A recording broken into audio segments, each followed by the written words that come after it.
Hey everybody, welcome to another glorious episode of Jeff Has Cool Friends. I'm Jeff May, and I didn't know if you knew this, but I have cool friends.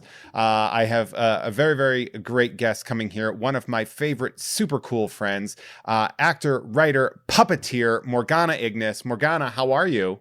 I'm doing great. I'm so glad to be here and to not awkwardly discover that I am not, in fact, one of your cool friends. Wouldn't that be rough? I have people that are like, I'm your cool friend. I'm like, you sure are.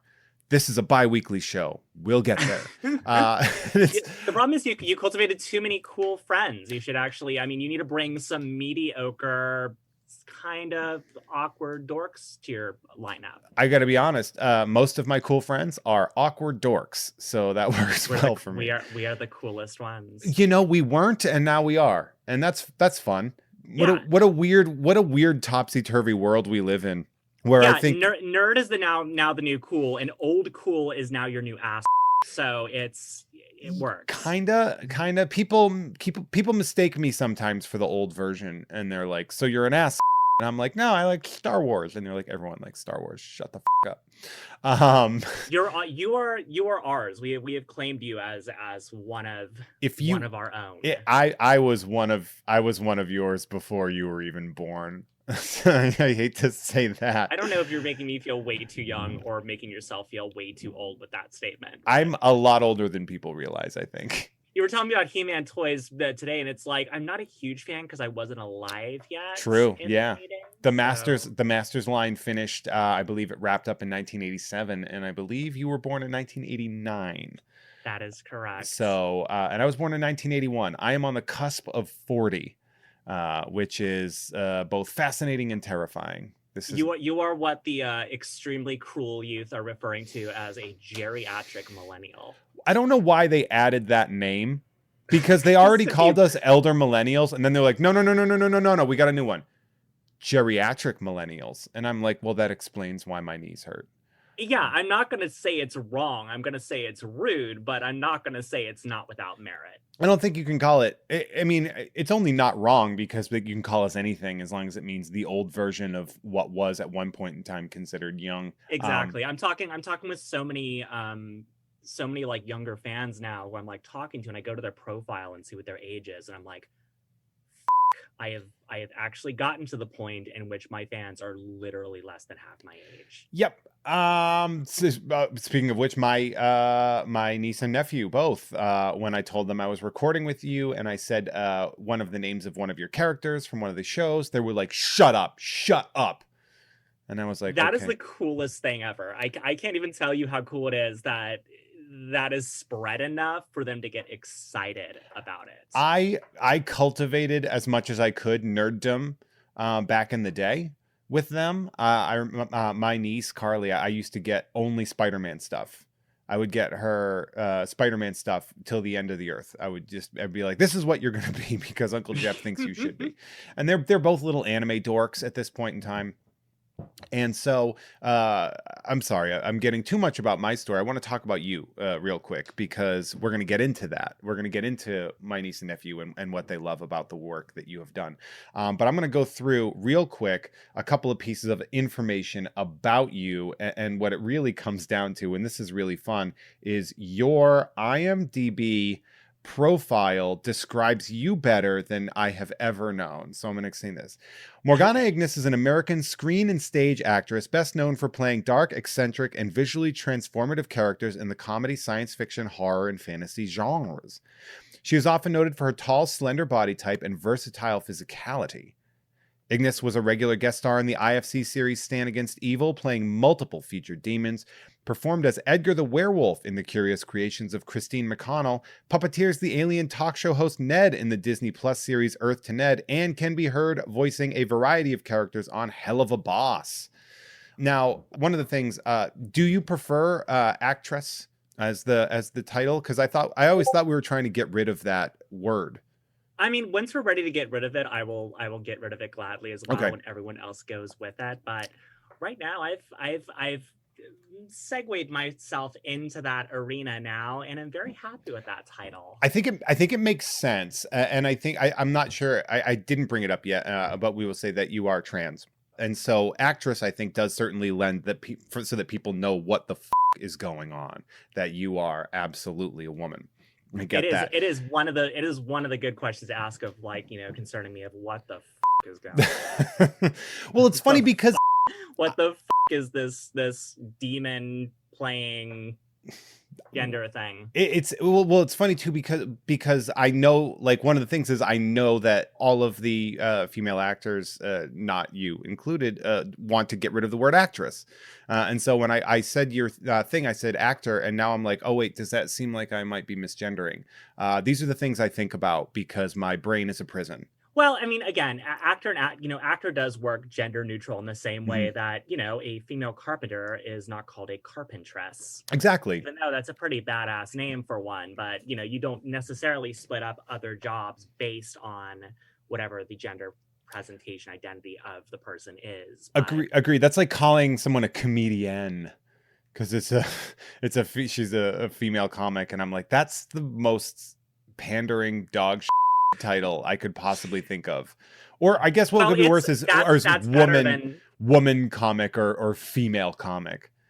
Well, yeah, I mean, that's, I guess, creating an entirely different name is one step towards, actually, going out of their way to hire more female comics at your things. It's like, oh, well, we gave you this special name. It's like, you could, hire female comics and, like, pay them. I'm trying to find a way to make this non-virtue signally, but I'm no longer going to be doing comedy shows that only have one woman on the booking list. Good. I'm just not going to do it. Like, unless wait, real quick. Unless it's like 3 people on the show, unless it's the headliner, feature, host, and I would prefer one of them to be a woman. But yeah, I'm not being like a token sort of thing. Yeah, I can't. But I can't put that level of expectation of being like, it has to be 66%. I'm like, book what you can. I prefer a woman on the show. But if it's like one of these shows where there's like 6 or 8 people and it's like all dudes, I'm like, I'm just not gonna do this show. You don't need another me. Book me in a time when you're gonna have more women on the show. Yeah, of course. And, you stick by that until it's weird when that's not a thing. It's just like when everyone feels it's just like, yeah, this is kind of weird, Stand-up for me has become a situation in which it's no longer the way I identify my career because of my success in podcasting. Like, my comedy career is primarily through this as opposed to doing just stand-up, which I still do. But that means that I don't have to be as desperate for spots and just take whatever is offered to me anymore. Well, it's also good to just be looser in, like, what specific medium you end up working in, because the medium matters significantly less than whatever your sort of personal style, energy, and brand is, which can be applied to so many different things. Yeah. I've described myself as comedy adjacent for years because I'm usually I'm been in more things that fall under the comedy genre realm than almost anything else, but I'm usually the non-comedy thing within comedy. The straight entity.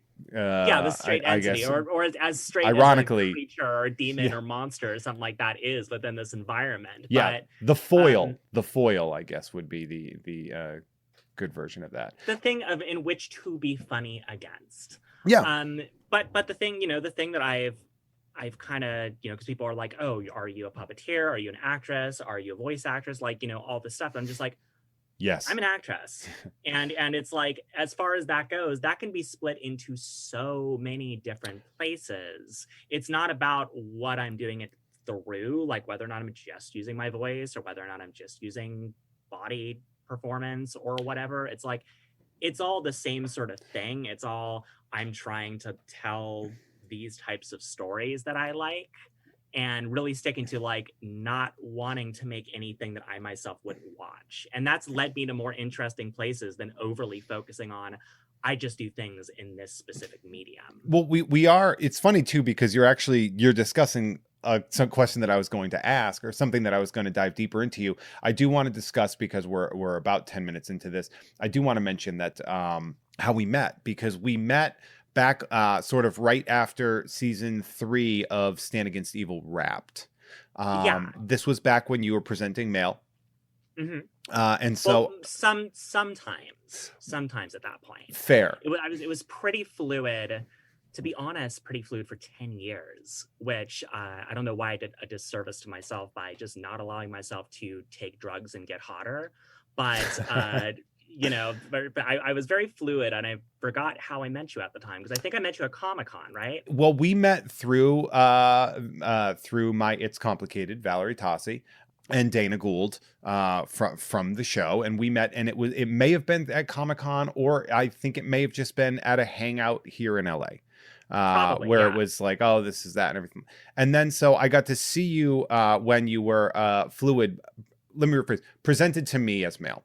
Then I saw you make an announcement that you were going as non-binary, and then I got to see you make the announcement that you were a woman, that you were trans, and it was so awesome to be there at that part where you got to realize yourself out loud to everybody, and it was such a cool thing to be sort of witness to.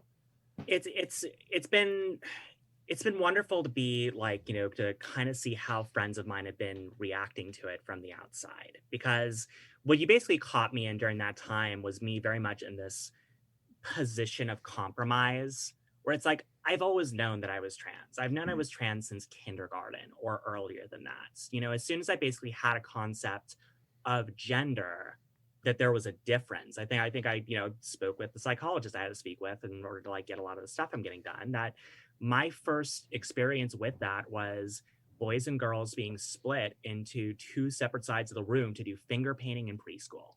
I think that was like the time that I remember looking at opposite sides of the room and being like, I don't think this is right. This doesn't feel right. This doesn't feel like I'm on the right side of the room. But I was also extremely self aware as a small child that this is going to suck. It's like it's the early 90s. It's not the most accepting period of time for trans kids, especially. Yeah, All the media, I was going to say we refer to that as the extreme era.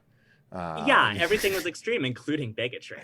So you would think with a lot of experimentation and stuff like that, and there would be more of an openness to it, but absolutely not. So everything on TV, revolving around like transgender people was either like shock horror or gross out humor or like some sort of sideshow spectacle on a daytime talk show. Mhm. It wasn't anything you thought was cool or anything you thought that it's like, I can be this and also live out some other dream I have. So that stuck with me for a long time. I didn't really come out and start presenting femme until I was like 19, 20, in which I actually started going out in my personal life and kind of being more fluid. But as far as my dreams and aspirations went, I wanted to be an actor. I wanted to act. I wanted to tell stories. And I didn't see any of the stories I liked being told being done by a trans woman. Like they just weren't there. So I'm like, okay, maybe I can be fluid. I can be presenting female when I'm not working. And then when I do industry events and things like that, I can present male there and have like this male product that I'm selling. But that doesn't work because it's so inauthentic that Yeah. I realized after a while that there's none of me in this. There's none of me in these characters. There is certainly, when I met you, if you were to like have me describe you when we met, I kind of viewed you in this sort of like Tim Burton-esque androgyny. Yeah. And that I think that's not like an incorrect assumption for that presentation at the time. Yeah, it was definitely like a very very awkward goth boy. Yeah, that works. But Sort of. you could, well, another thing too is that you have been this is where we get to do compliments. You have been lauded as sort of like the next Doug Jones. Like a lot of people have said that your body work, your very slender build, and your ability to suffer in costume, which is like such a fascinating way to put it, but it's lauded as you being sort of like the next sort of like great body actor. Well, here's the funny thing about that, and I've actually thought about it recently as to, because getting like playing creatures and stuff like that was never the goal for me. Like when I went to acting school, I didn't consider that. It was something I totally fell into, and I realized that my ability to play creatures and like inhuman characters under prosthetics is the best case scenario of my repression, because it is my ability to act and do what I like with acting, but also not having to show what I look like or sound like when I was still closeted and not transitioning. Yeah. So I want to be in films, I want to be on TV, but I don't want to fucking look or hear myself. So it became this thing where it's like, okay, perfect. You will star in the thing, but we will change what you look like entirely, and you will just make monster noises or no noises at all. So I built this career of being like, I am on screen and I am featured on screen, but I am also hidden.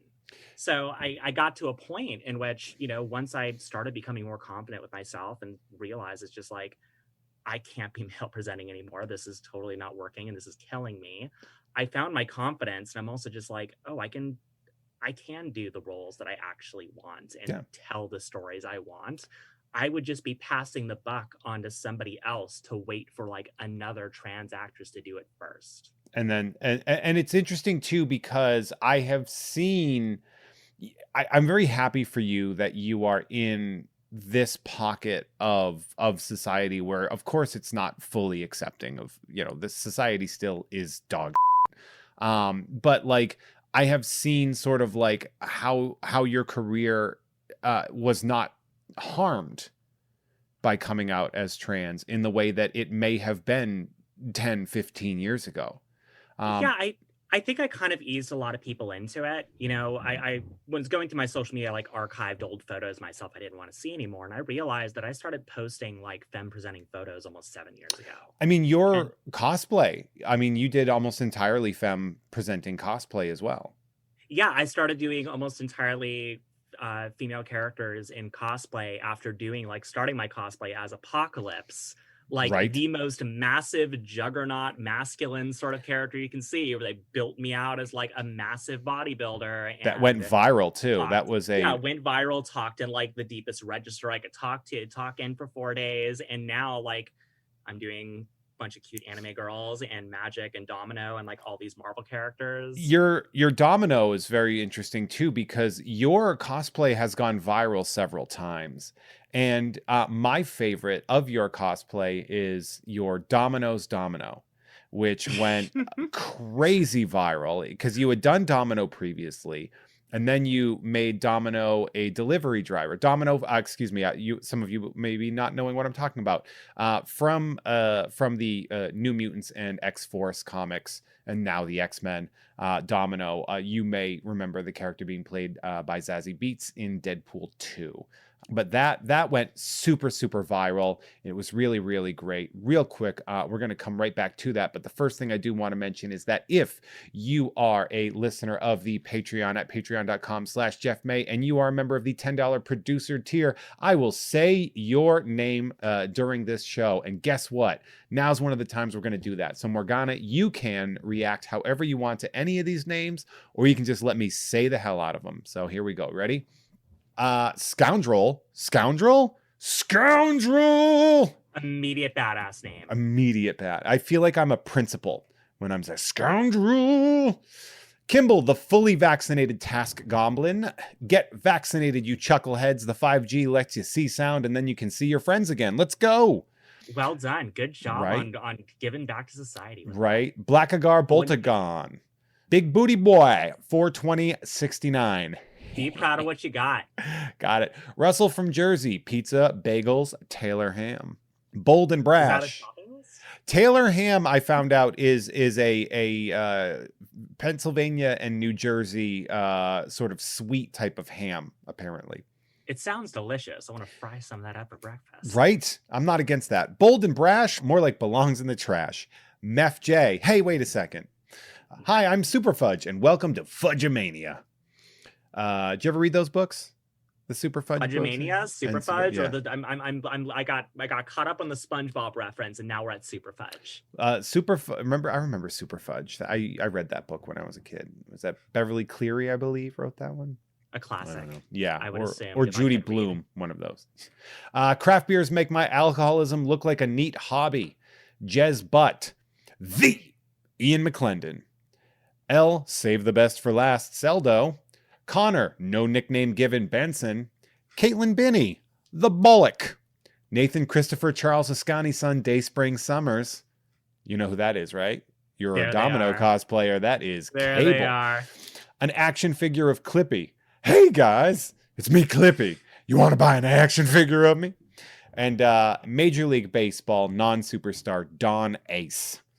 Don You'll get there, buddy. Ass Ace. You'll get there. So that is some of the producers, and we will revisit some more in a little bit. But again, if you want to be a part of that and you want me to say your big stupid name on this show, head on over to patreon.com/JeffMay and sign up for the $10 producer tier. $10, by the way, way too cheap for me to do that. Am I still going to keep it up? I sure am. Why? I'm very stupid. So back to it, cosplay. Your cosplay was generally what I remember it being very femme presenting.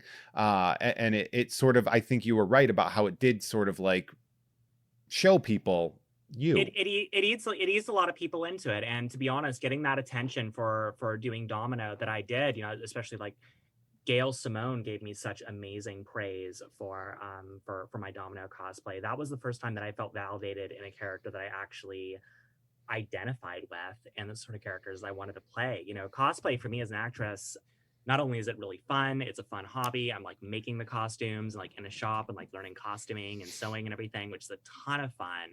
It's also kind of like performance on spec. It's like, these are the sort of characters I like to do. I'm not saying that I want you to hire me to play a character like literally Ilyana Rasputin, but a character that is like from this sort of genre, that is in the action world, that is metaphysical. Like now, instead of being like, I just can't see her in this, I haven't seen somebody like her in this sort of role, I'm like, okay, I'm going to go to a convention and I'm going to let tens of thousands of people see me in this kind of role.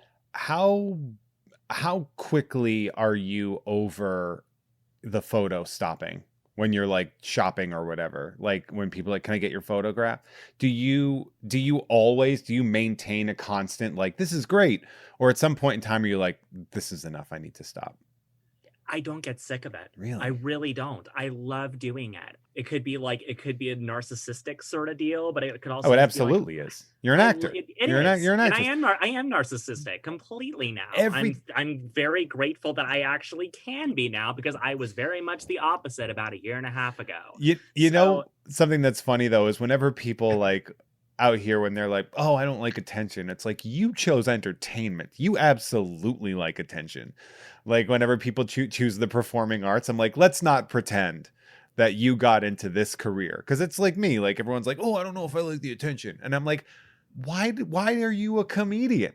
I love performing. I love getting good reactions out of people. I work hard on these characters. So when I get to see somebody get excited about seeing me as this character, I don't get sick of it. I could go the entire day. I stop for every photo if I can. I made the biggest mistake of like getting a booth a couple years ago at a convention because I was stuck there all day. Mm-hmm. And I'm like, I can't see as many people. I want to be out there seeing people and like, playing around as this character and posing and like doing fun stuff with them, because, like I said, I mean, this is an opportunity for me to finally play the sort of characters I want to do in an almost live theater sort of venue. Cosplay is very much that for me. It's immersive like theater. Yeah, it's immersive theater. Question: how many interactions do you have at conventions when you're in cosplay are uncomfortably sexual? Not nearly enough. I'm expecting a lot more. Like, you have to understand, like, things have changed dramatically for me regarding my brand during COVID. I actually, while I was full-time presenting femme about a year before I started, I went on hormones in May of last year. Mm-hmm. And they have done me a lot of favors. I have seen your thirst traps. Yes, and I'm loving making those now because I think it was like my body was very ready for it. It's like, okay, we've been doing this without hormones for so long that now we're actually kind of getting the boost and getting the help and everything. Thought it up, baby. I'm not gonna lie, like, as far as like, I'm enjoying the sexual aspect of it. I really am. Okay, great. And, it's like, you absolutely should not sexualize people on a default, but I like being raunchy. There is like, there is a sense of sexuality and confidence to the roles that I do and the characters that I play, and I have fun with it.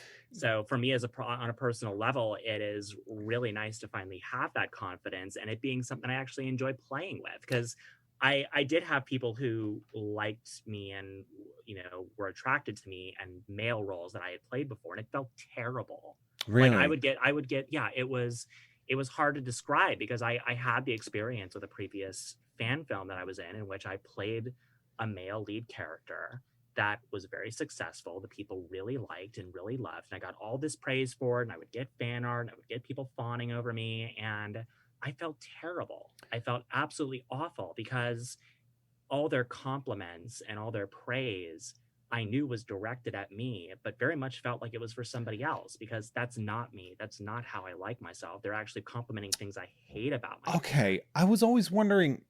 This is because again, I'm a who white cishet male. I do have questions, and I always feel like it's like an uncomfortable thing to breach with people because, and we talked about this earlier. I don't necessarily ascribe your identity to your gender. And I don't want people to feel that way. But of course, there are questions that I have, and I try to be a cool friend myself. My nephew is trans, and so I try to make sure that I do everything right. But so your former self, your dead name, that human, Yeah.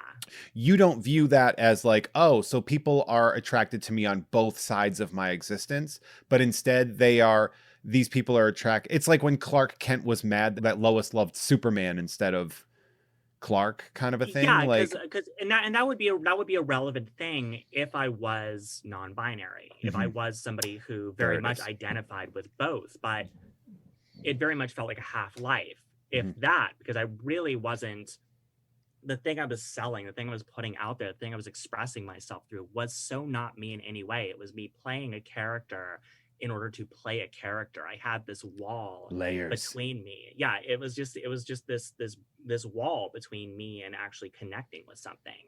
So I thought I was okay with it. I thought that was just like, oh, I just am this type of person who's just not hit by this stuff. And it's like, no, it's because everything that I'm being praised for right now is stuff that I wanted that it's not me. This doesn't feel right. So it would be like if someone came up to you and you have this way of presenting right now, your sort of Harrison Ford-esque presentation that you're rocking right now. And like women came up to you and were just like, oh, you're so cute and pretty, and they were just like kind of giving you all these things that kind of made you feel sort of small and delicate and feminine. Can And I say something? yeah. It's just nice to be liked from me. No, well, I will say because here's what I will say in the akin to that, because obviously I am aggressively masculine. It's not something that I try to do. It's just what I am. It's just how I present. I can't help it. That being said, I lost about 30 pounds over the pandemic, and a lot of people started saying things like, "Oh, you're so small," and Yeah. that to me was like it was like really insulting because I'm not. Like, I still actually maintain the exact same amount of musculature. It's just that I don't have all the padding on me. And so like my body dysmorphia kicked in so hard, and I was like I would spend like 15 minutes just looking at myself in the mirror and being like, what do they mean by small? Like, so I understand Yeah, from it that is a type that perspective. is a type of body Mhm. dysphoria for sure, Yeah. of kind of looking at yourself, and it's like, yeah, I'm not connecting with these perceptions that Yeah. people have towards me right now. And it was funny. It was actually the Pooh Bell twins. I was with them at Comic From Con. Vucha Vavoom, I believe, Yeah, of or course, Lucha Barbara and Vavoom. Vera, and um, I was showing them a new card that I had, like a new social media card that I Mhm. that I had, and I had used a photo on that because it's like I'm involved in horror. I should have this really rough, sort of like dark, dirty photo of me on there. So it was like this very dark, very masculine looking photo of mine on the card that was like super overly detailed. I looked older than I was. Like it was like very much the sort of thing that would work well for like a grizzled horror actor. And I chose that because I'm just like, yeah, this works for my genre, but it wasn't because it was a photo I loved of Mhm. myself. It was like, this is for this character I'm playing. And I remember them looking at that, and they saw me femme presenting on social media because they were following me on Instagram and things like that. And they just looked at the card and they looked at me and they're like, this looks cool, but this isn't you.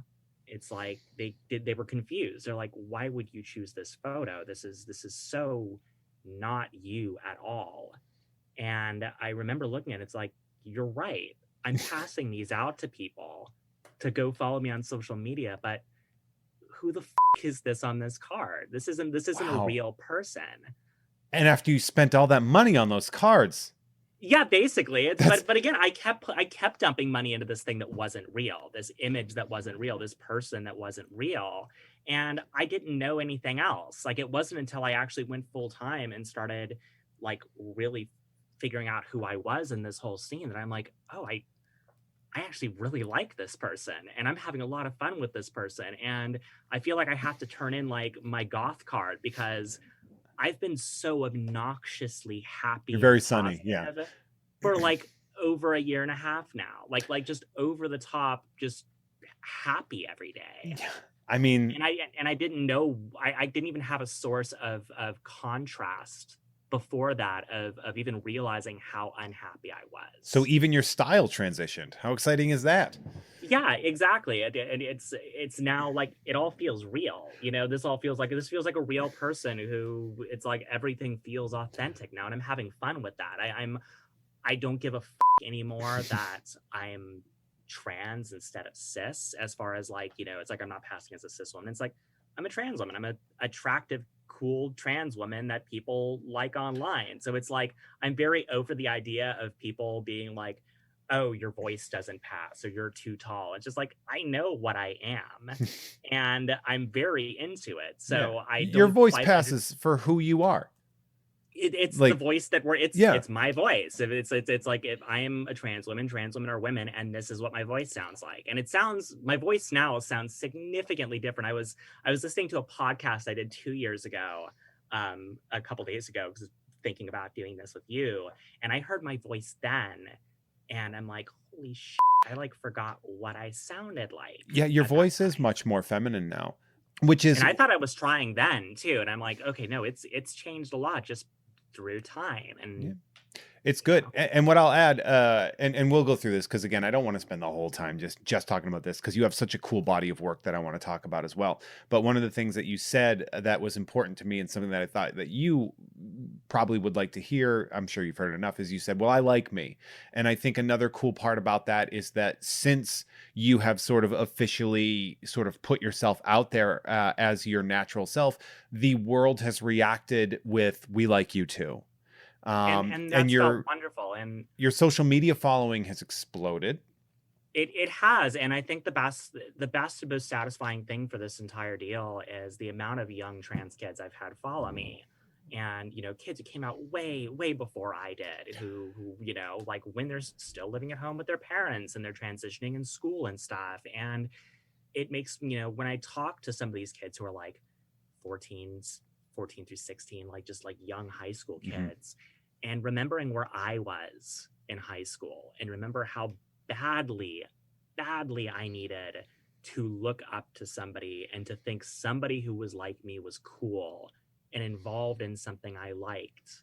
Yeah. Was something that I wanted so desperately as a kid, because I wanted to see some option for myself other than ending up on like Maury or something like that, and like being like on a talk show circuit or some crying game Ace Ventura bullshit. Some shit like that. And that's all I had when I was a kid. That's all I saw as far as this went. So the fact that I get to talk with them, I get to like they're you know, I get to like, you know, give them praise for the artwork they made for me and stuff like that, and encourage them. And that feels so good because I needed that so badly when I was young. So let's jump to that, because you have gotten a lot of artwork lately, because you have recently appeared on a very, very popular YouTube animated horror musical. Or I wouldn't call it horror, but an animated adult musical. I don't know comedy, how to describe everything. It's a dark comedy in hell called Helluva Boss. Now, this is a show that was not on my radar. I am, according to the dictionary here, an old man. So I don't necessarily, I didn't know what this was. I watched it. The aesthetic is very sort of the new animation aesthetic. It is a very, very interesting and fun cartoon. I thought to myself when I first saw this, I was like, this is something that my niece and nephew would watch. I contacted them and said, have you heard of this? And they were like, oh my God, yes. What cave do you live in that you're even asking this question like that? And so I said, oh, well, my friend plays Sally Mae, and I'm going to be interviewing her later on today. And they were like, shut the up. And I was like, okay.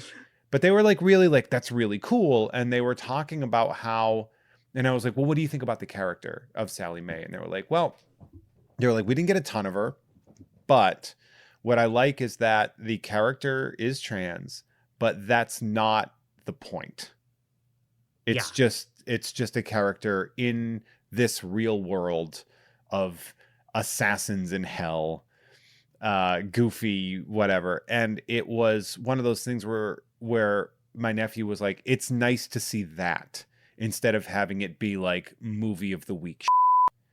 And I thought that was a really interesting take. How did you, was that important to you with the character?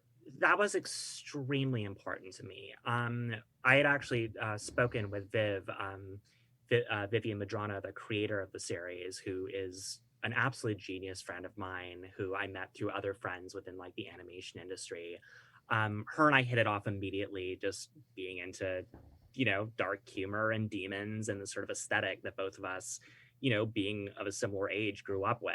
We're both very much those kids who were obsessed with like Invader Zim when that was out, and like slave labor graphics, comic books, and things like that. So, and like the Johnny the homicidal maniac kind of stuff. Yeah, exactly. And so many people on her crew are of that generation that grew up with that sort of stuff. So this is sort of like where the evolution of like kids who drew that stuff in their notebooks and then just kept drawing and kept creating until they got really good and are now doing stuff like this. But I didn't speak with Viv specifically about Sally Mae because that wasn't something she had come up with yet. But we talked about, you were additional voices before that. I noticed credits that you were credited in a couple episodes as additional voices. I got brought in as for additional voices the same day as I recorded Sally Mae. Okay. Additional voices were like, I was there to do stuff for Sally Mae, so I might as well do also additional voices for other things because I'm getting paid for the time. So most of the voice actors do that. They're also additional voices as well as like whatever mains they do. But she asked me questions. She asked me, it's like what I was lamenting about the trans roles that I wish existed and my frustration with my career and, not seeing the sort of opportunities for myself I wish were there. And she asked me what I was looking for and what I was hoping to find as a trans actress. And I'm like, I just want to play a character who can be trans, but that's not their story. And they do not hold up whatever is happening in the show. They can actually be it's like, if there's a trans character like that in a comedy, I don't want them to show up and it suddenly is not funny anymore. Yeah. I don't want them to show up and be the non-cool character that you wouldn't want to hang out with, but instead it's like, this is a character I'm meant to be feeling sorry for right now, or this is like a big emotional moment or something like this for this arc. Instead, like, this is her introduction in this episode. She shows up and like all of her lines are like fun, sassy quips. Mm-hmm. They're funny moments in the episode. And she's presently trans in the idea that she has like the horns are a giveaway for her. It's like male imps have a specific horn type and female imps have another horn type. So that was the visual cue, was that she had the, male at birth presenting like horns, which I loved. I thought that was so cool. But most of the crew on Helluva Boss, a lot of them are LGBT. So it was a crew that I very much trusted to get this right. I didn't know what she was going to look like until everyone else did on the premiere day. Is the name of Sally Mae being a demon a reference to the student loan company being demonic? Look, she's dark, but she's not that evil. Okay. Okay. And there's like, look, we're just dealing in like, murders for hire and stuff like that. We're not quite as evil as destroying a generation. Yeah. Yeah. No, that is continuous misery where you envy the dead after a certain point of time. Man, I'm just not paying them. I'm like, just, you guys are gonna have to get rid of them eventually. Just let's go with it. I'm just waiting until some administration comes in that destroys them. But yeah, I mean, for her small amount of time in that episode, it's like, I hope people like her. Before it came out, it's like, I hope people like her. I hope that I get a piece of fan art or two. A piece. I I have gotten over 300 pieces of fan art so far, and I like and collect them all. They all, like, every single one of them, from the beautifully, wonderfully shaded, colored, rendered out pieces of fan art that are just absolutely immaculate, to kids who are doodling her on, I saw like somebody doodling her on a math assignment. And just thinking about how bored I was in school drawing my favorite characters on my math assignments. And I'm like, that's my character. You're doing what I was doing when I wasn't paying attention in school. I'm But it's so proud. me. It's funny too, because this is a good example of like, and I always mention, because like I would call myself a professional nerd. I think that's essentially what I do. It's the brand that I've built, and it is essentially, it's kind of like a who I am situation. With that being said, we all have blind spots. And so a lot of like the new era of animation, I've sort of lost on primarily because of time. This show has tens of millions of watches per episode. The first weekend that episode 5 was released, within 3 days had accumulated 11 million views. And 3 million since, yeah. And was the number one trending video on the entirety of YouTube. And you know, the thing that I really value and love about my career is that I haven't done any projects that I myself wouldn't want to watch. And I would be a huge fan of this show if I had nothing to do with it. If I didn't know anyone involved in it, if I had nothing to do with it, this would be one of my favorite shows, because it's so, like, on top of loving the show itself, the humor, the story, the characters, the production of it is so punk rock, because it is being entirely independently produced, that it's being funded by fans loving it, by fans watching it, and it doesn't answer to any corporation that's telling Viv or the other writers, this is how you have to do this show. It has a very golden age of Adult Swim vibe, if that makes sense. Like if you remember when Adult Swim like first kind of started out and they were left alone before they were really a smash, and it was like essentially it was just like Aqua Teen and Space Ghost and, you know, a couple of little 15-minute shows that existed out there, and they were like these very like punk rock kind of shows on there. And obviously, you know, Adult Swim, I think Rick and Morty really pushed Adult Swim into the forefront of visibility. Well, a lot of this, because a lot of the creators of these shows are around the age that I'm at, so they grew up with the same stuff. A lot of it is the Wild West of animation was like Nickelodeon in the early 90s. Before the rules were really written yet as to what like children's animation in the 90s looked like, when it was just like a bunch of people who grew up on, like, you know, they grew up on underground comics like Mad Magazine and R. Crumb. Yeah, like Zap and Crumb, yeah.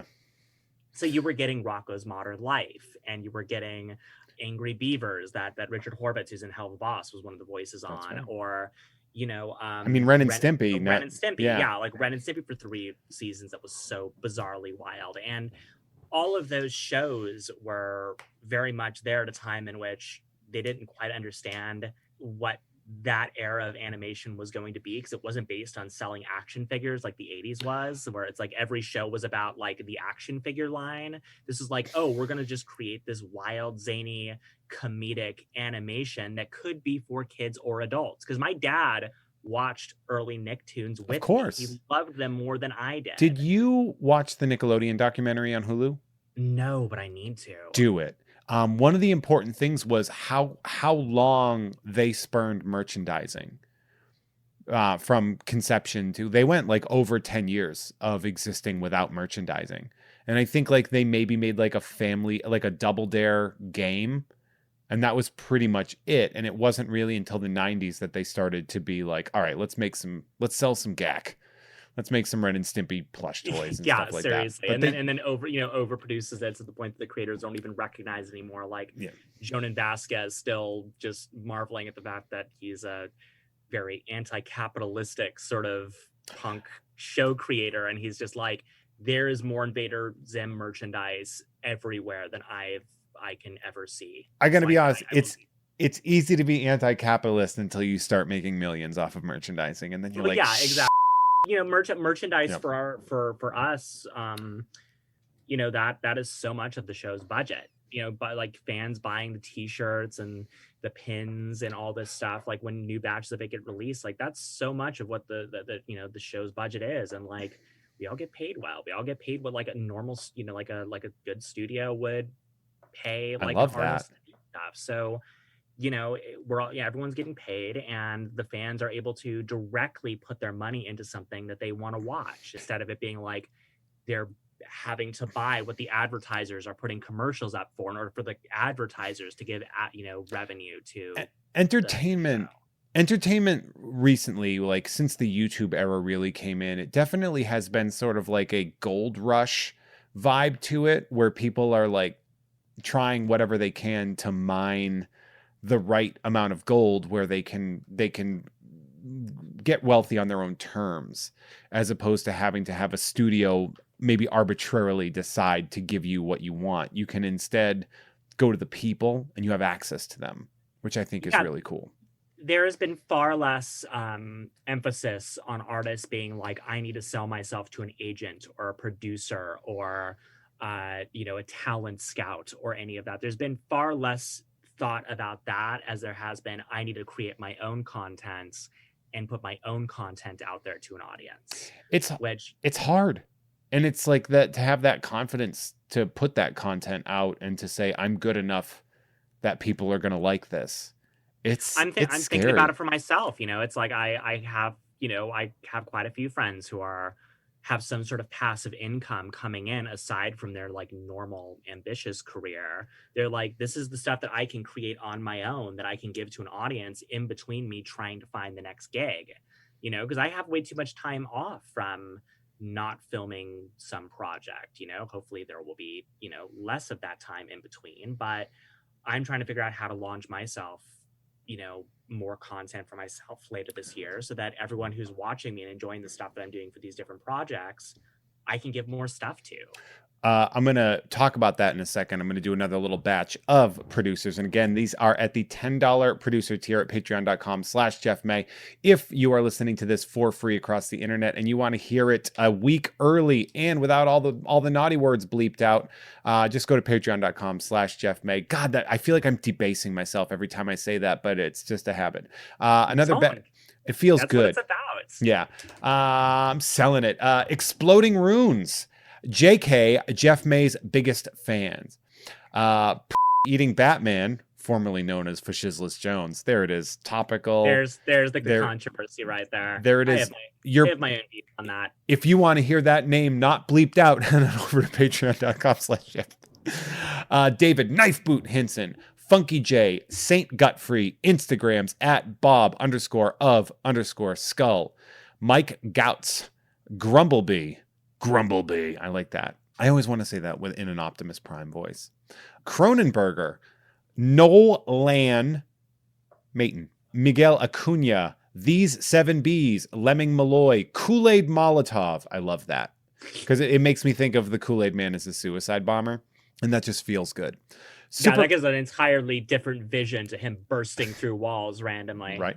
Superman Family number 184, Chairface Chippendale, Monster Rancher for PS1. That's a great game, man.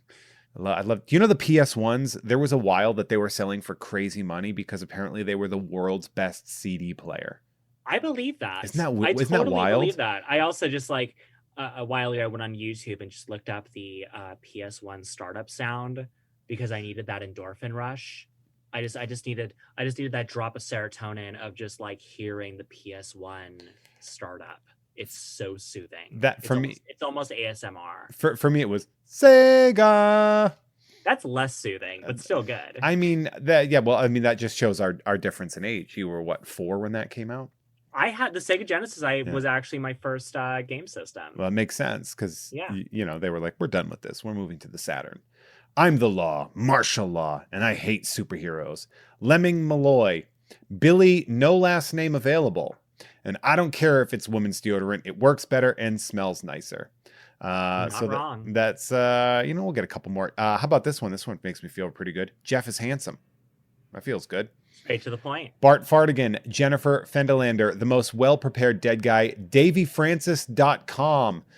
I didn't kill my wife. feels Harrison 40, so that works for me right there. Adrienne, Kelly Stanaway, Silius Ruby, Steven, Dr. DNA, Burrito Mouth, twitch.tv/Firechild460. There you go. That's a nice plug. Go follow him at Twitch. Lisa Harden, Huey Freeman, Taurus Bulba, Mindfreak555, Cody, currently suing Billy over name theft, Beck, at Gavin_not, Jessica Robertson, Captain Fatstrong, Gregarious Gregorio, the AV Foundro, Domo Arigato, Andro Roboto, Lef, and Grayman of the Fireside Chronicles. That's just another batch of producers. I got one more batch to get through. We're going to talk to that in a second. Now, that being said, I want to talk about your work as a puppeteer and a body actor. I want to talk primarily about Earth to Ned and the curious creations of Christine McConnell. Absolutely. How is your back after doing these jobs? Okay, again, I'm gonna tease you right now because it is rough today. I actually got off from filming 3 a.m. in the morning from doing probably the heaviest puppet that I've carried and the one that just takes the most awkward position to hold. But you're gonna shit your pants when you find out what it's for. I did just now, so I don't even know what it is. You've prepared yourself. You're NDAing it out. Yeah, I can. This one I would have a chip in the back of my head go off if I even came close to mentioning what it is. But it was amazing to be a part of. I can't wait to announce it. But like so many of these characters, it falls under stunts because it's very much a specialty physical thing you have to do, and it is a physically daunting, difficult thing to put yourself through. I've kind of always loved the contrast between people seeing me and seeing like what I look like, especially now, compared to what I do on set. Because I have even like the jacked stunt dudes who are throwing each other against walls and stuff like that, like seeing what I'm wearing and seeing what I'm performing and seeing what I'm doing and just like giving me mad props and respect. I mean, it should be like, I want to, like, the curious case of Christine McConnell. You played Edgar the Werewolf. How heavy was that costume when you were walking around in it? Because that thing looked so massive. Yeah, so the suit itself wasn't too heavy, but the head was a massive animatronic. It was a massive animatronic. I wore for the Curious Creations of Christine McConnell, it was like a helmet strapped to my head with all the animatronics for the werewolf's face in front of me. So just imagine that you have just a light bowling ball on a string that is hanging off the front of your face. Oof. So your neck at the end of the day, filming for like 8 to 10 hours a day, mostly wearing this thing.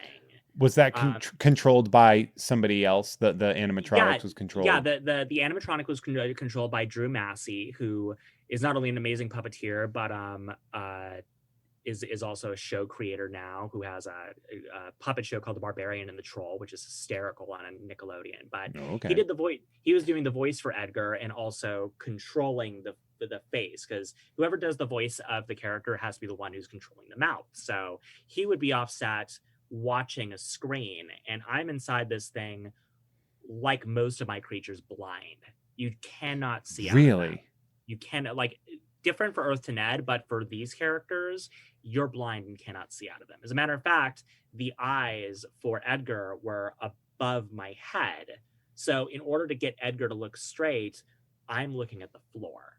So that's how my character is moving around. Everything about you anatomically changes, because where your character's hand is not where your actual hand is. Where their eyes are is not where your eyes are. So you not only have to move differently, you have to have a completely different sense of body awareness to do these characters. It seems it like it.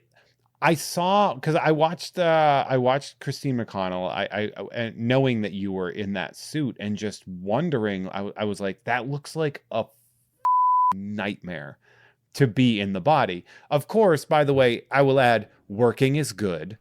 And working in TV pays pretty well sometimes. And it's good to have these jobs. But I was sitting there and I was just like, Morgana must be dying in that thing. It's I was genuinely like, I was concerned, wondering about that. it is wild. It is like, it did make me a really solid living, and it makes me a good living when I'm on one of these shows and I'm doing these things because, you I get paid a good day right now, but at the end of the day, I'm running myself a hot bath and just trying to get my muscles back to where they need to be to do the whole thing again the next day. Yeah, they're Um, gonna be like, Henson should have like an on-call masseuse available it would be wherever so they great if that have was that. just a SAG after thing for all of this. It's just like, yeah, here's somebody to work out your muscles so you can do this the next day. I I mean, that was the same thing for Stand Against Evil. Doing Stand Against Evil and the demons on that. I would do day after day of being in full prosthetics. I and had one day where, because I was doing 2 episodes of the show, I got into one character at the beginning of the day, shot half the day for this character, went back, got cleaned up, got a different character glued on me, and went back and did stuff with that one and that was filmed in Georgia in the summer. in the summer. So Georgia heat, in like a very swampy feeling, humid area of Georgia at like 90 degrees with a billion% humidity. Did you lose So, like RoboCop weight when you would be in there? Like, remember how oh, he what? didn't he say he lost like 7 to 15 pounds a day? Oh, you're drenched. You're Yeah. drenched. If I have an undersuit on underneath that, it needs to be like washed that night because I'm just like it's a workout.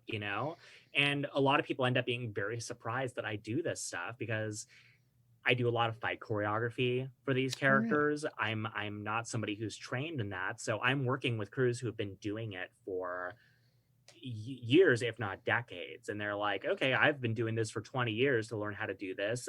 You have 20 minutes, so let's get you to a point in which you're not going to die. um Wouldn't and that be and nice?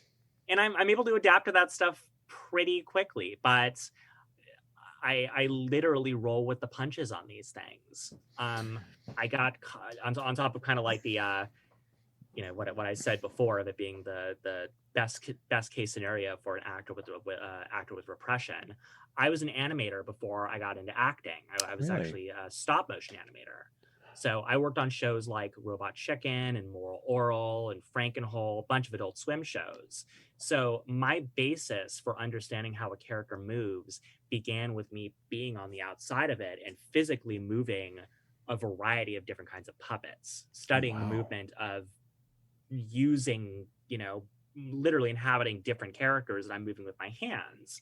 So when I do this character that is not a character I can really be quote unquote in the moment with because I'm blind, it is a stunt to even wear the thing.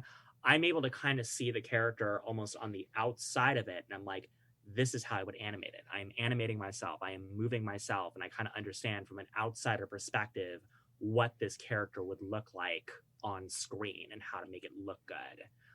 I try to get a lot of time with the character, even if not fully done up before shooting, in front of a mirror, walking around base camp, just whatever I can do to get used to it and figure out how to sort of embody this different thing. That must 'Cause have freaked people out on Stan because your oh, I characters were loved it. so grotesque. Yeah, and I would I often joke that if you're a PA on one of my projects, don't make the comment that I'm scary or I will gun for you Yeah. the entire day. You're That like will be you're like a my warm up. you're like a scare actor at Universal. You're just like, "Oh, Well, you're afraid? I'm coming for you." I literally was like that was I did the Of scare course you were. thing several times there That on the that's streets. the least surprising thing to hear. That was a good Halloween season job, was working in the streets and improvising being like a monster to get reactions out of people. Funny story. We're only on our 7th episode of the show. 2 of our guests were the writers of your shows. I saw that. We had Jordan and who else? We had Jordan Morris and then Dana Gould. Oh, of course. The Yeah. creator. So Jordan Morris was a writer for Earth to Ned, and Dana, of course, was the writer creator of Stand Against Evil.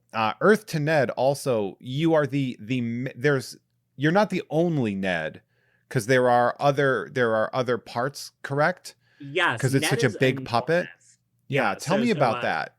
Well, voice actor Paul Rugg, who's most famous for doing the voice of Freakazoid, He is the voice of Ned and is operating the mouth of Ned because a lot of it's improvised. It has to be, right? But Because Earth to Ned. Oh, I'm sorry. I totally didn't describe it. Earth to Ned is on Disney Plus, and it is best described as an space-themed alien late night show. yeah, it's like, in a nutshell, it is about an alien named Ned who is tasked with coming to Earth to destroy it, but instead falls in love with Earth culture and specifically pop culture and celebrities, and decides that a better use of his time would be being a late night host instead of destroying the planet. So we beam in a lot of like really fun guests, mostly a lot of friends of the comedy writers on the show for the first season. So a lot of people who are really down to have fun with it. I am inside of Ned. And Ned is so huge that instead of me wearing it like a suit, it is like me being inside of a control panel. I have several screens in front of me that are showing the split. I have my arms up inside of the head on like this sort of T crossbar thing that controls the head and neck, and then I'm able to maneuver my body in the body to make Ned's body move. That is like a full body sort of thing in which I'm like in the torso pulling levers and pulling, you know, using my legs to move this thing around. It's really wild. How long are your shoot days for a show like that? Oh, they'd be long when we'd have guests on. I would say we usually ran between 8 to 10 hours. So you do an 8 to 10 hours where you're moving your arms and puppetry and all that stuff, and you'd be doing that roughly for. And I'm guessing, obviously, you're not doing 8 to 10 hours of full No, puppetry, but we still, we take that's. yeah, we take breaks because we also have puppeteers who are on the side of me doing the hands of Ned, Mhm. and those are even more difficult because you have to have your arms straight up in the air. My spot is not that uncomfortable. It did take a lot of sort of like wrist and hand strength when I was like kind of figuring out how to make Ned's head work, and we tweaked it a lot and made it easier as production went. But that was one of the cushier jobs I had. I got to go to set dressed however I want. That was actually the first job I was on where I got to be full-time femme presenting, because it didn't matter what I wore. I could wear anything I want to set because I'm just getting inside of this big control panel. So once I got tired and like when we were on break or something, I could hop out of the puppet. I could just like hop right out of Ned and stretch and stuff and then like hop right back in. So that's a dream gig for a puppeteer. It was wonderful, but it was also Ned was created with me figuring out this. They had never built a puppet like that before. I mean, this thing, it's like 7 feet tall, right? Enormous. Yeah. Absolutely enormous. So they were not going off of like a previous blueprint for how Ned was constructed. So this was the first show that I had development. Like I had like development time where in pre-production I'm working with the people at the Henson Creature Shop to figure out what works, what I can do with these controls, seeing if I can come up with anything. That's got to feel cool. It was so cool. I mean, when I auditioned for Ned, it was actually like a long dry patch of not having any work. I got brought in because of Christine McConnell, because they knew me on that. I had heard about the show through Michael and Colleen, who I had worked with on Christine McConnell, who were also on Earth to Ned, and messaged them to see if I can audition for it. And I didn't know what it was. I thought it was a suit. I thought it was going to be like another suit thing that the animatronic had. I'd never puppeteered before in my life. I've never done any sort of puppeteering. So the very first time that I will have ever traditionally puppeteered for an audition was for Brian Henson. Oh, geez. So that was my introduction of puppeteering for people the first time in my life, and somehow discovered that just based on the other things I've done already in my career, it was an easy thing. Like all the ingredients were there.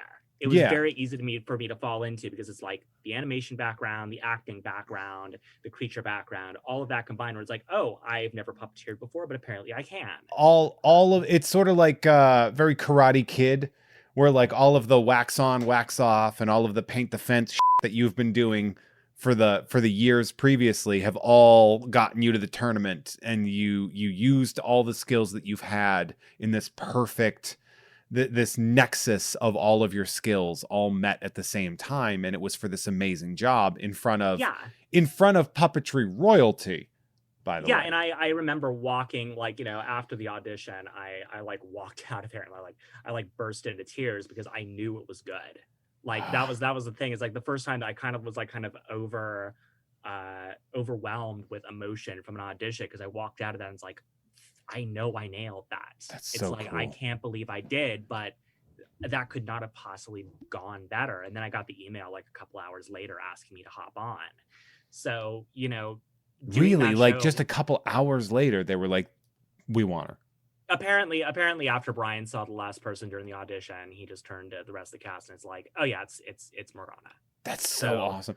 And then so what's cool about that is that I don't know how to, the process works. The last episode, when I was talking with Danny Palumbo, and he was talking about like when I saw him perform and do well, and I booked him on a show, and he's like, yeah, the process works.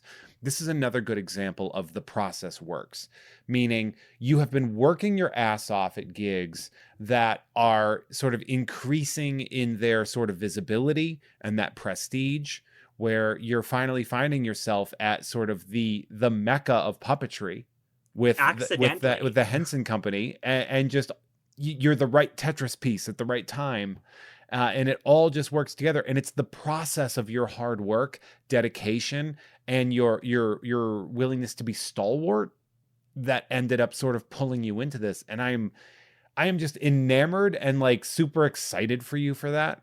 It's so cool. Well, I appreciate that. And honestly, it's the most annoying advice in the world to say you just have to be persistent. Because I'm not patient when it comes to myself. I am patient when it comes to everyone else and everything else in my life except for things concerning myself. So when people are just like, "Oh, it just takes time," you don't want to believe that. You want to think there's a silver bullet or like some secret where it's just like, "Oh, no, if I just do this thing, it'll be good tomorrow." And that's just not the It's not. case. People And ask I me about it, about podcasting all the time.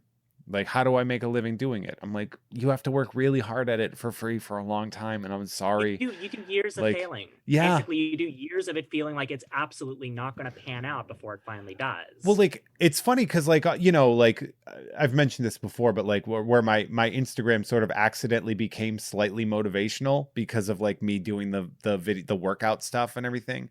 And I have to keep reminding people, it's like, this is a process of like exercise and health and stuff like that.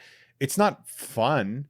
Like, I'm not like, like when people are like, oh, so you like running? I'm like, I hate running. It's awful for me, but it's my job to stay healthy. And so I keep doing it, but there is no shortcut. It's Well, just, I've gotten into these conversations with people on Twitter on both related to career work, like how to get into acting, and also people wanting to transition and having to explain both aspects of that, where it's like, it takes time. It takes a lot of annoying practice. It takes like kind of looking like an idiot sometimes and like things not quite working for you.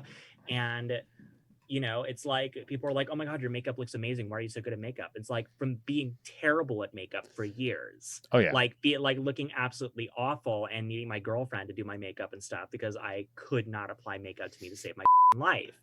And I'm still not great at it. I'm like, guys, I do the same look continuously because I've been practicing this one sort of red hue smoky eye continuously. Nailed it. And I nailed it. Now it looks fucking great, but that's what I know how to do. You do, and you're very good at that. I'm going to do my last batch of producers real quick. We're going to keep going that. So I would like to shout out to my producers again. My last group at the $10 patreon.com/Jeff May. We have Ricky Cilantro at Nerd Numbers, Mackenzie Chill, Willem Dafoe's Baffling Big Bonanza, Dan Hackroyd.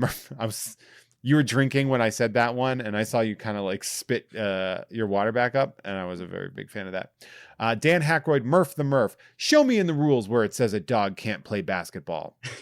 Russell Richardson, the sass bitch Stan. Sophia Hapgood, the ghost of Dave Thomas. Shebrew Sleeps. Norm from Cheers. Vortispin. Normal Man Andrew McGuire. Jolly Buckaroo. And of course, my favorite cheese, Dill Havarti. What's your favorite cheese? Oh, there is this store in Sherman Oaks used to have a 10-year aged hook cheddar cheese that was aged enough for you to have these sort of crunchy calcium crystal deposits inside of it. It is the most decadent thing. Is it? It's I'm a so little good. scared of that. No, it's so good. It is the best cheddar cheese you've ever had. But otherwise, I like a good brie. I like a good I like a brie. brie, yeah. I like I like a smoky cheese, like a really good smoky Like a Gouda, good Gouda, yeah. something like that. I'm a big cheese fan. You know what I've been enjoying lately, and it's weird, but I don't buy it a lot because it's very decadent. But like, there's like this blueberry cheese that you can. I forget where I got it. It might have been at Sprouts, but there was this blueberry infused. I want to say it was like maybe a Havarti or something like that, and it was so damn good. Yeah, I love like a good like fancy grilled cheese sandwich, like a good cheese in there, and like a bowl of like tomato basil soup to dip it in. That's apparently that's really what I want tonight for dinner. Make a grilled cheese and tomato soup. Do you use when you grill when you are using a fat for your bread? Are you olive oil, butter, or mayonnaise? I've been using a really good olive oil or even coconut oil Oh, ooh, to fry coconut things, oil. which have been really good. I've been frying a lot of things in coconut oil because it's a little better for Yeah, you, but for a grilled cheese sandwich, I'll use like a good olive oil and then like a garlic powder or salt or something like that to season it kind of up a little bit. mix into it. We'll season that sourdough. I started using mayonnaise as my grilling fat, and I'm not going to go back. It's such a good addition That's to fascinating to grilling me. I bread. have not used mayonnaise in a lot of things. I don't think I've ever bought mayonnaise for myself. So because I don't really enjoy It, it on like a regular cold cut sandwich. it gets a So bad rap, I think. cooking with it could be interesting. Yeah, I cook hamburger buns, and when I'm doing grilled cheese or whenever I'm grilling bread, I will spread the mayonnaise on it, and it just adds a Okay, slight tang to the bread that's very good. you're selling me on it. I You're think selling me on it. mayonnaise gets such a bad rap, and it's weird. Like, people like to like dunk on it on the internet all the, and I'm like, I don't understand this, but like a hamburger without mayonnaise to me is strange because I like the ketchup and mayonnaise flavor mixed together. Is that a regional thing? Is it like I don't know. because I don't know if we'd really get a lot of mayonnaise on like a California It's a cheeseburger, but is that Whopper like a thing. I don't know. maybe I don't The know. Whopper comes with mayonnaise, Oh, it does. Yeah. and I like There's that flavor combo, the ketchup Yeah, and and I guess mayo. like the special sauce that people include on anything is always some sort of mayo. It's always just like a fancier mayo. Aioli is mayonnaise. Whenever Yeah, people are like, mayonnaise gross, I'll have the dill aioli. I'm like, that is mayonnaise. You just it got is. dill mayonnaise. It's easy. It's the whitest sauce you can possibly say. It's easy to kind of call it But the Karen of sauces. I think that's so unfair. I do. The like the internet dunking where we've just decided to like ascribe certain things, like where they're like mayonnaise, that's for white people. I'm like, do non-white people not use mayonnaise? Because I thought that was like kind of just like a we're racially assigning condiments now. I'm honestly loving the passion for your mayonnaise Well, it discourse. was like when Hillary was like, I carry hot sauce in my purse, and everyone's like, now she's trying to act black. I'm like, I love hot sauce, and I carry it with me Yeah, sometimes. I thought Like, that was just. I used to be part of like a hot sauce of the month sort of like box yes, subscription service. I love Frank's Red Hot is improves literally everything. It really does. I've put that on a lot of stuff. I've also Instagram sold me on like a container of Szechuan chili crisp. Okay, It's like this like delicious like I've chili like spicy chili. You've probably seen it on I've seen Instagram. the ads. Yeah, Yeah, I bought one because it's like, oh, it's only like $10. I've been putting that in everything. that It is so it is way better than it has any right to be. I think that was the Frank's. Their slogan was, "I put that shit on everything." It was either Frank's or It works. Tabasco. But like, yeah, I like a vinegary hot sauce. I'm not gonna lie. Like, I'm not a big Tabasco fan. I don't like things where the flavor is heat. I No, like I'm the same way. I really like vinegar and things as well. My friend's grandmother is from South Carolina, and she'll make like a good South Carolina pulled pork, which is just like the pulled pork that's just been simmering in like vinegar for like 2 days cooking. this is the second episode in a row we've talked about Carolina barbecue. Because It's the we did best. the last episode with Danny Palumbo 2 weeks ago. We were talking about all the different barbecues across the country. What's your favorite meal? Like, what are the things where you're like, this is what I want to eat on like the last, if it was going to be your last meal, what would you have? I consume so much pizza. I'm such trash. I consume so much That's pizza. not trash. Pizza's amazing. Yeah, my favorite pizza places in LA are keeping on brand, but absolutely the best. Like one of my favorite pizzas is Lucifer's Pizza, Lucifer's Hmm. Damn Good Pizza, which is on. They have several locations Yeah. now in the Hollywood area and in Sherman Oaks. Their pizza is amazing. Pitfire in North Hollywood has incredible pizza. They have one that Um, has sausage and hot honey on it, and it oh, the hot is honey, I'm sold on it. I I got that last time. It I also has like bee pollen, like crazy shit. I am a fan of hot honey, and I wouldn't have. I used to like my savory and my sweet, and the addition of hot honey onto a savory pizza is to me one of my favorite things. It's so good. Yeah, I only tried. It just became a thing recently that they've started doing, and I'm loving it. I also, the thing I missed so much from the pandemic shutting it down was I used to go into Dino's for a slice.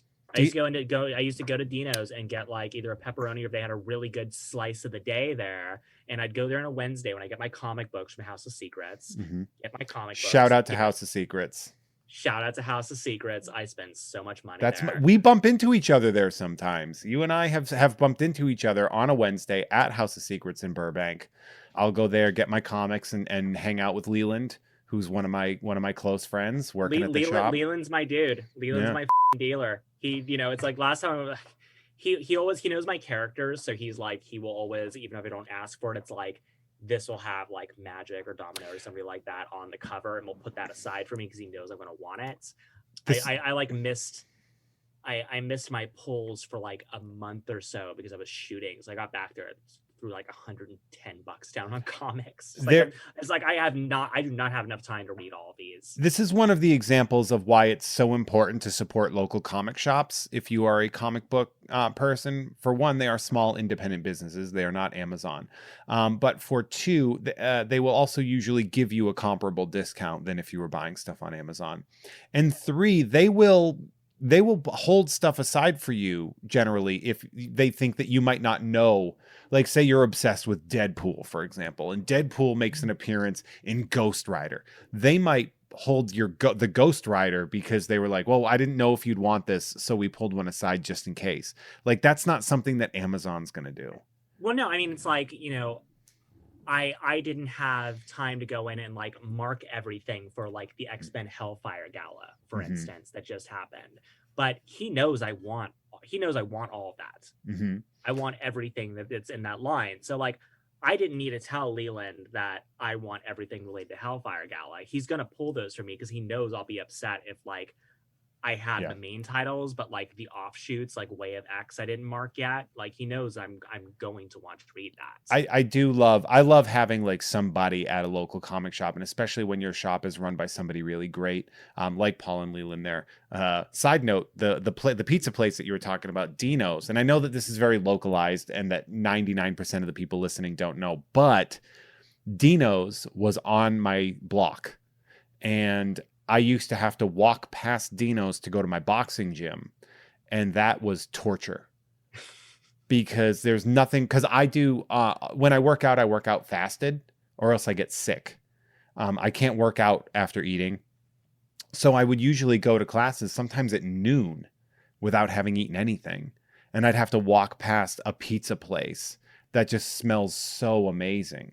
So I have the opposite problem. This is about to turn into a fitness thing. My roommate does the same thing. Yeah, she's with you. I'm having the opposite issue right now because I've started working out heavily because I've now, for the first time in my life, put on weight. I've now like, I now have like a healthy body weight, due to the hormones and body chemistry changing and stuff like that. But, you remember when you met me, I'm known for playing these creatures because I am like rail thin. Where I was extremely lanky, but all of a sudden I'm just like, oh, I'm like, I weigh 20 pounds more than I did a year ago. But the thing is that I was like 20 pounds underweight a year ago. So it's like now evened out to something that's healthy and I can work with. But the thing that I am missing out on is I will work out and feel really good and then have to remind myself, it's like, I burned a lot of calories and I'm not used to taking those in. So it's like I'm now like taking myself out to like I need to go eat an entire pizza right now because I You. burned You're entirely so too many hard. calories. That is an interesting thing. Like it's wild that we're both human beings. We are both the same animal, and yet our bodies are so drastically different. Where you burn so fast, and you know your body, your metabolism, and stuff like that. Whereas for me, I gain weight very fast. So if I did that, like if I eat heavily, it's visible on me almost immediately. It's a Yeah, problem, yeah. the other thing is it burns in different ways for me too. I'm extremely high energy. I'm very, very high energy. That we And are similar on. yeah, so when I was like on set yesterday, it's burning up outside. We're in an area that's surrounded by like a lot of dirt flying around and stuff like that.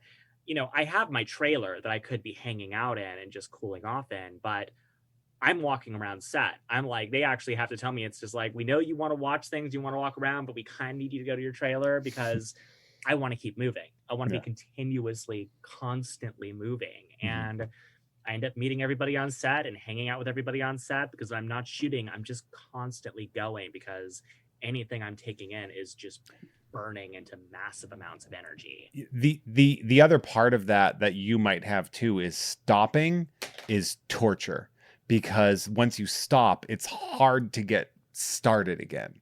Yeah, Like that is. I have an accountability buddy now, like my friend Genevieve, who's she's a cosplayer as well, who does acting work. She and I started like this, like the Chloe Ting programs together, so we can do them from home during COVID and just text each other throughout the process. We'll start at the same Mhm. time. We'll text each other throughout it, but that allows us to keep accountability with each other. And when I didn't have her for a week, it was hard for me to start again. I needed to have like that accountability to know that I need to do this or else like my friend's gonna be like, why aren't you doing it with me right now? And vice versa. So I was really happy to get into a routine with that because once that routine is sort of interrupted, I'm afraid of falling into that. I could just play games on my phone all day and see how that burns calories. What's wild is accountability is, for me, it's only my accountability to myself. And that's because of how I grew up, because I grew up so heavy. And it wasn't until I motivated myself to fix the problem that I actually, and for me, weight was a problem. For some people, it's not, but for me, it was. I did not like where I was physically, the health, the body image. It's fine. Um, Pushing through that, though, like for me, it's very intrinsically motivated. And yeah, for you, it's, you said it's extrinsically motivated. You got to have somebody there to like be like, get your ass moving. Yeah, at least to really get me started. But I'm also just enjoying the fact that I have a little bit more control over my own health. It's Um, so important, man.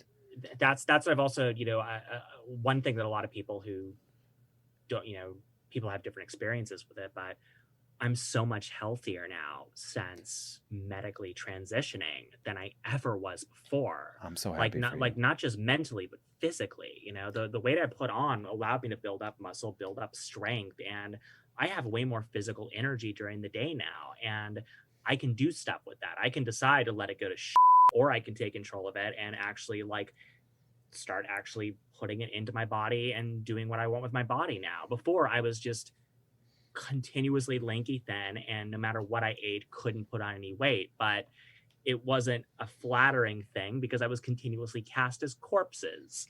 So it's like I was very almost like very sickly looking thin for the longest time before I went on went on what I'm on right now.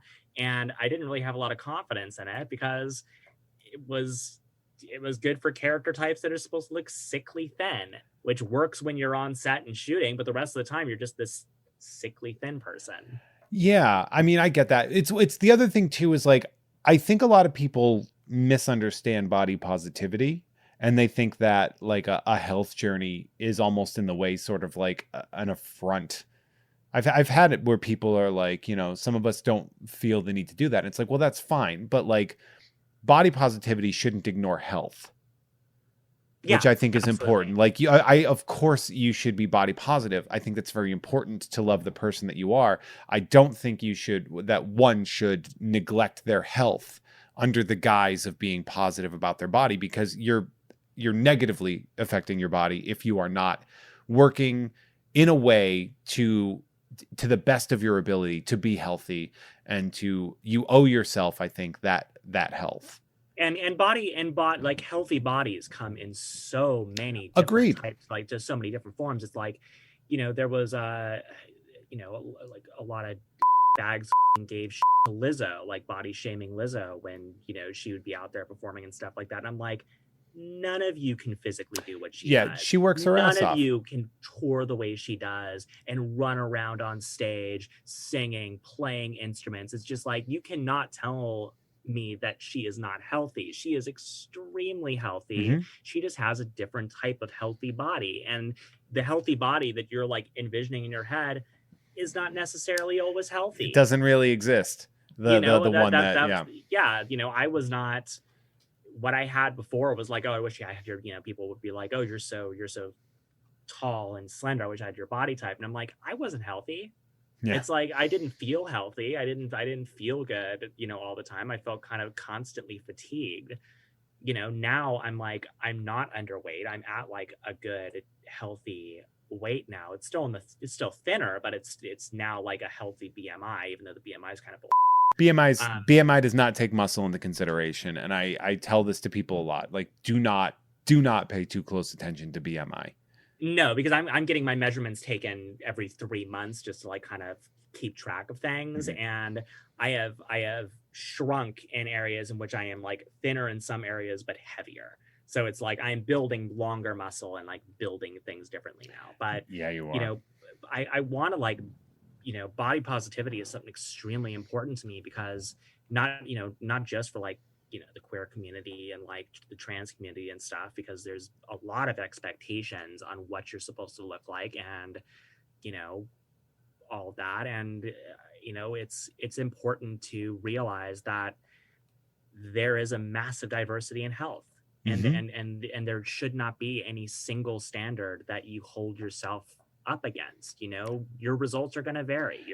What if people who do and eat the same exact thing as somebody else is going to get healthier if like they're on a healthy path, but they're not necessarily going to look exactly like that. No, And and I think that's important too, and I think it's important to know the difference. Because when body positivity first came out, I was a little bit concerned, and I do maintain that people will find that as a replacement for healthy living, which is, I don't think, the core of what body positivity is about. And I feel like I'm not in a position to say anything to anybody. I mean, it's not my position to ever comment on anybody else's body in that regard, like, because it's other people's, but like being like, hey, just remember, body positivity is about loving the body that you treat well. Make, be good to yourself, I think, is the central core of body positivity. yeah, absolutely. Don't also like be a miserable person that like puts themselves through constant misery to achieve a body type or whatever. It's just like, be fucking happy with whatever body you have. Exactly. And I mean, first That's the off, for most me, important no, thing. I'm not going to do that. I've hated my body for my whole life. I'm not going to start liking it now. But like no, but I do have like a weird body because I have like big, thick legs and like kind of a big ass, but also like a very small waist. So I have like a shapely lower torso. And it's just weird. I tried buying jeans from like the Levi's website, and they were like, that your size is not real. Because I have a 34-inch inseam, but like my waist is like a 30-inch. And Yeah, they're, well, I mean, I'm continuously getting used to how my body has changed oh, dramatically in right. different ways. I have things that weren't there a year ago. So, it's like I'm getting used to my whole balance changing and figuring out how that works for somebody who's also 6'1". Yeah. And So I'm I'm excited for you, by the way, for all of the stuff that's coming up on the horizon for you.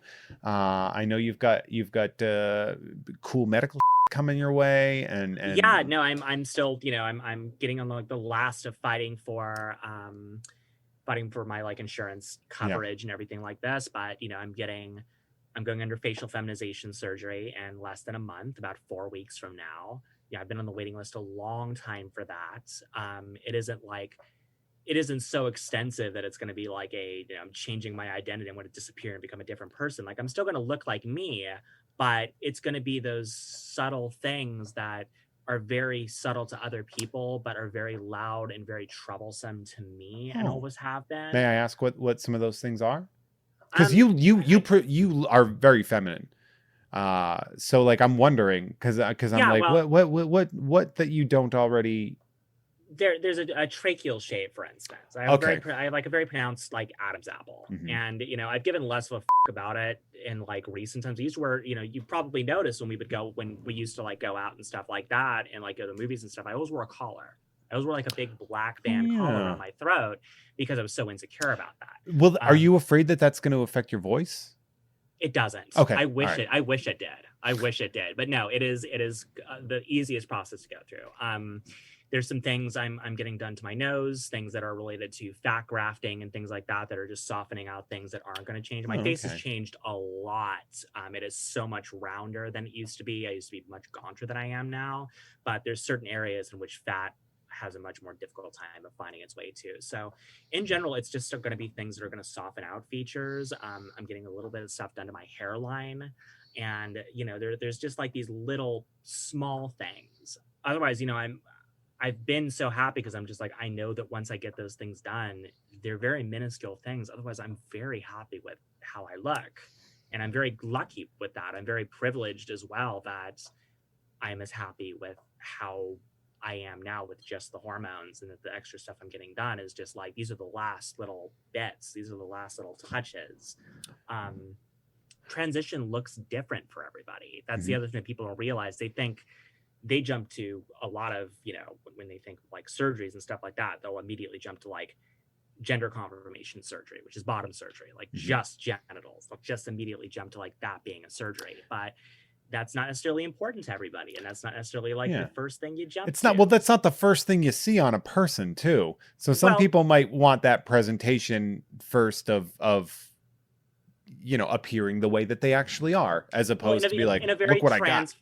yeah, well, in a very transphobic society, that is the first thing people jump to. It is That's actually the only wild. thing it's the most only thing that most insurance companies write in there that they cover. Everything else has to be fought for. Like Oh, everything regarding my FFS had to be fought for because they consider it strictly cosmetic versus a medically necessary part of gender transition. So, you know, that is like, when we get into these conversations about like trans people in bathrooms and stuff like that, they're always talking about genitals. They're always talking about like genital inspections on kids in like these southern states to make sure that it's like they're the right born sex to play the sports they identify as wanting to play. it's It's wild, man. That's always what it comes down to. And I think thankfully things are starting to change, but a big thing that mainstream culture needs to really understand is that gender is such a wide spectrum. I'm kind of a believer that, as far as like, binary, non-binary, a binary is impossible. There's no such thing as a binary gender because that kind of implies the idea that every cis man dresses and acts exactly the same to express their masculinity, and every cis woman acts and dresses exactly the same. Like, there are so many varieties of different ways to express Oh yourself yeah. and different ways to feel comfortable with yourself. And, you know, a variety of 100 different types of cis men can look completely different from each other and feel confident in the way they look, and society will treat them as male presenting people. So transition for trans people is going to be different for each individual person and needs to be looked at from an Case individual by case basis. standpoint, a case by case basis. Yeah. This has been thank you for this information, by the way, because I really, as much as as progressive as I believe I am, I certainly always am learning more things, and it is very important to me, both as a friend and also a family member of a member of the trans community, that it is important for me to be an ally and make sure that I know and understand more about that. And I'm sure, I guarantee you, the listeners are also very grateful for this information as well. So Well, thank I you. like doing it because the truth is, especially as I'm like going to these sets and stuff, I've been working professionally in the industry for about 8 years now, where I've been on major sets, I've been on major productions. I hate to say this, I have not worked with a single transgender person on set, Yeah, that not you've known of, once. right? So what that means is that for everyone else who's on set with me, the people who are working closely with me, everyone from the other people in, the other people in production, transpo, gaffers, everyone who's on set, I'm the first transgender person they're meeting, Yeah. that they're really meeting for most of them, especially if they're older, especially if they're Yeah. like they've been It's in like the an old industry for. grip or something like that, you know. Well, yeah, I mean, I talk with like my techs, my creature techs, and they're old, they're Usually either old old, hippies, busty usually, right? Yeah. tech guys, yeah, and they're awesome, and I love them. But when they have conversations with me, I do take into consideration that this is the first conversation they've ever had with a transgender person, and people I've worked with on set who I love, who are close friends of mine, who I've worked with for years, who I've known for years, people whose shows I've been on. I'm understanding that they may have met a trans person before, but they haven't known one. Exactly. They haven't been friends with one. They don't have a past or an experience with one. So the idea of like trans issues and knowing more about them and becoming more aware of this, it's never come up, and we're never going to move along as a society. Things are never going to get better until more people can say they knew one. They know a transgender person on a personal basis and have had a conversation with them. Well, the friends of mine that I have and the family members, of course, that are members of the trans community have all been amazing. Because all my friends are great because I have cool friends.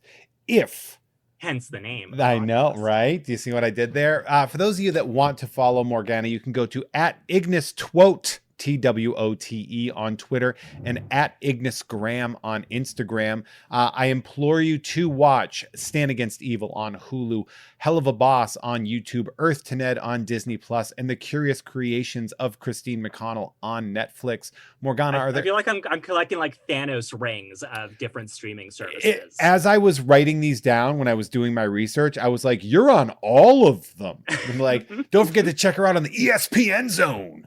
Yeah, that's the next step for me for sure. But what is there? Is there anything I didn't cover on that? What I just said of what you would like to point people towards? Oh man, I wish I could talk about more stuff, but just follow me on my social media. I'm on there way too much during the day. It's so a problem. You'll see more of my stuff on there. I'm going to be out of conventions again. I can't wait to do conventions again. I am like basically anytime I'm not working and shooting something, I'm prepping cosplays and prepping stuff for these conventions. So follow me on there, track me down at these conventions, and say hello to me because I love meeting new people. And I will say that Morgana is an excellent person to add into your Rolodex of cool friends. Morgana, thank you so much for joining me. I appreciate you so much for coming on. Thank you so much for having me on. This is wonderful. And of course, thank you to the listeners. If you are a patron, thank you so very much. I appreciate your ears and money more than you could possibly imagine. If you are listening to free on any of the one places where you can listen to free and you want to get these episodes a week early and uncensored, head on over to patreon.com/JeffMay. Just $5 a month. You can get these. Not only is this show going up early, but I also have a new show that I'm creating, born of something that I've a recent obsession with. I kind of don't want to spoil it, but welcome to the next level, where it's going to be some good stuff coming. So thank you all for listening. Morgana, thanks again for being with me. You are all the best. Thank you. Bye.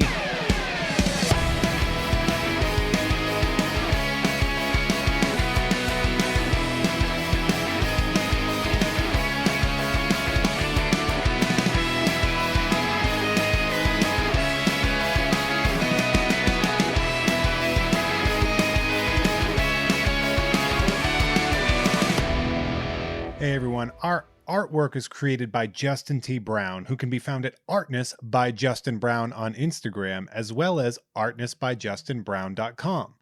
That dope music you heard is by Troy Nababon, available at Troy Nababon on Instagram, as well as at troynababon.com. Nababon is spelled Nababon.